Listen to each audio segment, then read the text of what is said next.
यदि आप चाहते हैं कि मैथिली मजा का सारा ऑडियो वीडियो सबसे पहले आप तक पहुंचे, तो हमारे चैनल को लाल बटन दबा के सब्सक्राइब करें। जी हाँ, और घंटी के निशान को दबाना।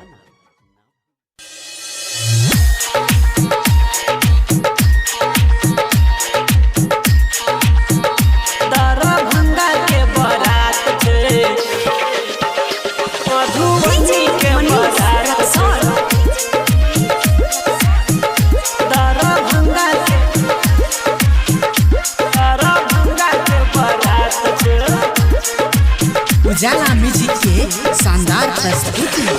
नच के बंगाल वाली तोहरे आई राइट छो, तोहरे आई राइट छो।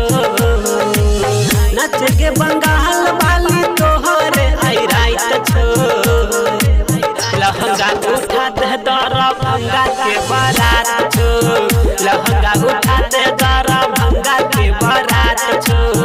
झूठल आई गौवा असरात छे, गौवा असरात छे, गौवा असरात छे। झूठल आई गौवा असरात छे, गौवा असरात छे।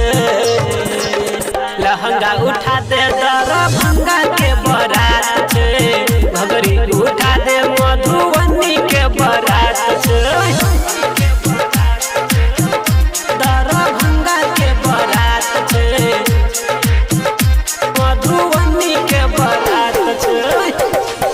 डीजे मनीष रक्सौल।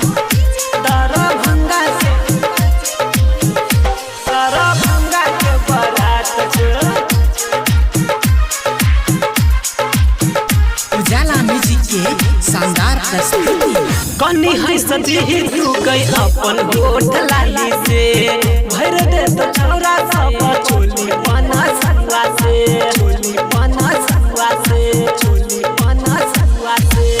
कनी है सजी गे तू अपन होठ लाली से।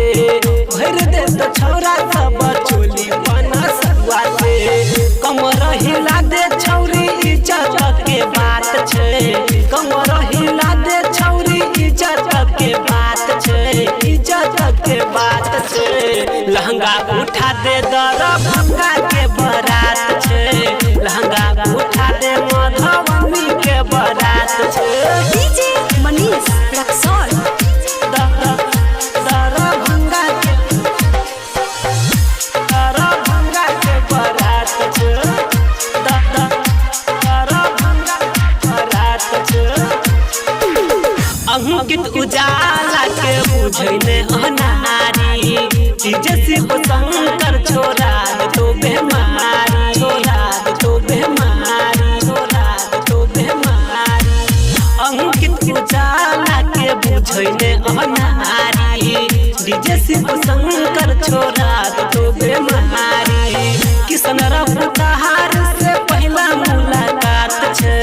छौरा उजाला से पहला मुलाकात छे। लहंगा उठाते दरा भंगा के बारात